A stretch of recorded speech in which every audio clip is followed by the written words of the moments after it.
Movies చూసి చూసి ఒకవేళ మీరు బోర్ ఫీల్ అయి ఉంటే మాత్రం నేను మీకు ఒక మంచి వెబ్ సిరీస్ అనేది సజెస్ట్. సిరీస్ నేమ్ వచ్చేసి teach your lesson. Okay, so ఇది ఒక ముందు చెప్పినట్టుగా ఇది ఒక కొరియన్ వెబ్ సిరీస్. ఇది వచ్చేసి నెట్ఫ్లిక్స్లో స్ట్రీమ్ అవుతుంది. టోటల్ 10 ఎపిసోడ్స్ ఉంటాయి. రీసెంట్గానే నేను రీసెంట్గా అంటే నేను ఈ రోజే వెబ్ సిరీస్ అనేది నేను కంప్లీట్ చేయడం అయితే జరిగింది. Total 10 episodes. నేను స్టోరీలోకి వెళ్తే మాత్రం ERPB educational rights protection bureau అనే ఒక సంస్థ ఉంటుంది. సో ప్రతి స్కూల్లో బలవంతుడు బలహీనుని కొట్టడం చేయడం లాంటివి చేస్తుంటాడు కదా. సో అటువంటి బుల్లింగ్ అయితే నడుస్తుంటది. చనిపోవడానికి కొందరికి దారితీస్తుంది. ఓకే, సో మరి అటువంటి వాటిని ఈ యొక్క ERPB సంస్థ, అందులో పనిచేసే మన హీరో కావచ్చు, ఇంకా వేరే కొంతమంది క్యారెక్టర్స్ ఉంటారు వాళ్ళు కావచ్చు, సో దాన్ని వాళ్ళు ఏ విధంగా ప్రొటెక్ట్ చేశారని చెప్పేసి మీకు ఎపిసోడ్ బై ఎపిసోడ్ నేను చెప్తున్నాను కదా. ఎపిసోడ్ బై ఎపిసోడ్ మన యొక్క స్కూల్ లెవెల్లో, కాలేజ్ లెవెల్లో ఉండే పిల్లల చుట్టూ అసలు ఎటువంటి పరిస్థితులు ఉంటాయి, సో దాన్ని మరి ఏ విధంగా మనం పరిష్కరించాలి, మరి ఎటువంటి ప్రాబ్లమ్స్ అనేది వాళ్ళు ఫేస్ చేస్తారు అని చెప్పేసి ఈ వెబ్ సిరీస్ లో మాత్రం వాళ్ళు మీకు డెఫినెట్ గా క్లియర్ కట్ గా చూపించారు. ఇందులో కూడా ఎవ్రీ ఎపిసోడ్ మీకు ఎక్కడ బోర్ రాదు.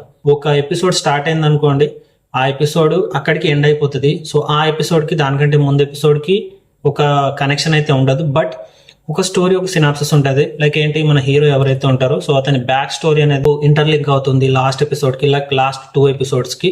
సో అది ఏంటి అని చెప్పేసి నేను చెప్తే నేను మీకు మాత్రం డెఫినెట్ గా అది స్పాయిలర్ ఇచ్చినట్టు అవుతుంది, మీకు ఇంట్రెస్ట్ కూడా రాదు. ప్రతి తల్లిదండ్రులకి నేను ఒక రిక్వెస్ట్ చేస్తున్నా ఏంటంటే డెఫినెట్ గా ఈ వెబ్ సిరీస్ అనేది చూడండి. తల్లిదండ్రులు వాళ్ళ పిల్లల్ని ఏ విధంగా పెంచాలి, అసలు వాళ్ళకి వచ్చే ప్రాబ్లమ్స్ ని ఏ విధంగా వాళ్ళు ట్రీట్ చేయాలి, వాళ్ళ పిల్లల్ని ఆ ప్రాబ్లం నుంచి ఏ విధంగా వాళ్ళని బయటకు తీసుకురావాలి, ఆ పిల్లల్ని వాళ్ళు ఏ విధంగా అర్థం చేసుకోవాలి అని చెప్పేసి ఇందులో క్లియర్ కట్ గా మెన్షన్ చేశారు. ఈ 5th ఎపిసోడ్ మాత్రం మిస్ అవ్వకండి, ఎందుకంటే 5th ఎపిసోడ్ లోనే మీకు తెలుస్తుంది లైక్ అసలు ఎడ్యుకేషన్ సిస్టంలో అసలు ఏం జరుగుతుంది ఏంటి అని చెప్పేసి మీకు చాలా బాగా తెలుస్తుంది, చాలా బాగా చూపిస్తారు. ఎవరు డైరెక్ట్ చేశారు, ఇందులో ఎవరెవరు యాక్ట్ చేశారు, సో ఇక వాళ్ళ పేర్లు చెప్పు అన్న ఒకవేళ మీరు అడిగితే మాత్రం ఐ డోంట్ నో, నాకు తెలియదు అంట, ఎందుకంటే గుర్తుకు లేదు. ఇక వాళ్ళ ఎవరైతే యాక్ట్ చేశారు ఎవరు ఏందని చెప్పేసి వాళ్ళ ఫొటోస్ కావచ్చు, వాళ్ళ నేమ్స్ కావచ్చు నేను స్క్రీన్ మీద ఇస్తా, మీరు చూసి వేసుకోండి. ఎందుకంటే ప్రొనౌన్సియేషన్ అనేది ఇక కొరియన్ నేమ్స్ హాంగ్ జునో అని చెప్పేసి ఏమేమో పేర్లు ఉంటాయి, ఐ డోంట్ నో, నాకు తెలీదు. Request to all youngsters and అందరి పిల్లలకి, లైక్ కాలేజీలో చదివే పిల్లలకి, స్కూల్లో చదివే పిల్లలకి నేను రిక్వెస్ట్ చేస్తున్నా ఏంటంటే డెఫినెట్గా ఈ మూవీ అయితే లైక్ వెబ్ సిరీస్ అయితే చూడండి. సో ఇది నా రివ్యూ. ఒకవేళ నా ఛానల్ వస్తే ఛానల్ని లైక్ చేయండి, షేర్ చేయండి, అలాగే నా ఛానల్ సబ్స్క్రైబ్ చేసుకోండి. సో అప్పటి వరకు ఉంటా. This is Vikram Rathod signing off.